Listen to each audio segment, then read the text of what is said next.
Good afternoon! On a channel about Slavic mythology, we finally return to mythology. Is it incredible, isn't it? Today we are going to talk about our boy Perun. Perun is Slavic god of thunder and the patron of warriors. He is also known as the leading god of the Slavic pantheon. One more thing before we dive back into mythology. There is a high chance that you aren't subscribed to my channel. I don't imply anything, but I actually imply. Back to Perun.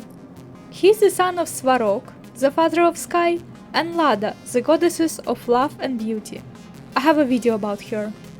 Perun isn't the only child in the family. He has a lot of brothers and sisters, whom I will cover later. His name has roots in many Slavic languages, and overall it has a meaning smashing or hitting. Perun strikes and defeats enemies like lightning. His decisiveness saved gods and people more than once. His cult is associated with power because he learned how to control nature's power. Maybe that's why he's a patron of warriors. Perun protects human world, Yavi, and everyone who wants to protect their world, home and family would ask him for courage. Perun is described as middle-aged man around 35-40, with golden beard and sky-blue eyes, and with sword in his hands. He carries palitsa, which is Slavic weapon that looks similar to a baseball bat, on his belt, and the bow and arrow on his back. Perun is frequently mentioned in historical documents, such as the primary chronicle, when it comes to government-related deals. Perun was mentioned in military territory-related deals, and on another hand, his colleague, Veles, would be mentioned in trade-related deals. Ancient political climate was tough. Passive-aggressive messing around wasn't a thing.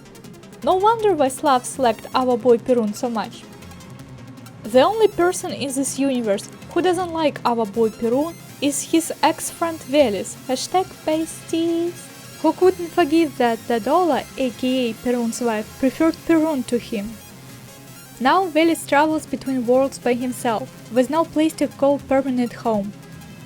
There is a legend in Slavic folklore where the prince keeper kidnapped Perun and his sisters, Lelu, Živu, and Marianu, and kept them separately.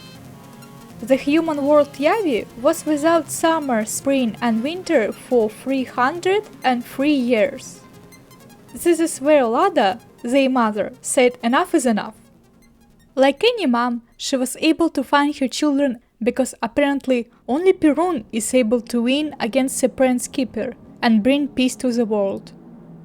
This story has a happy end because gods found and recovered Perun. He went and freed his sisters and saved the world from darkness by defeating the prince keeper. Moral of the story: Mom will find you anywhere. Then he married Dadola, the goddesses of rain and lightning, and they had 5 kids.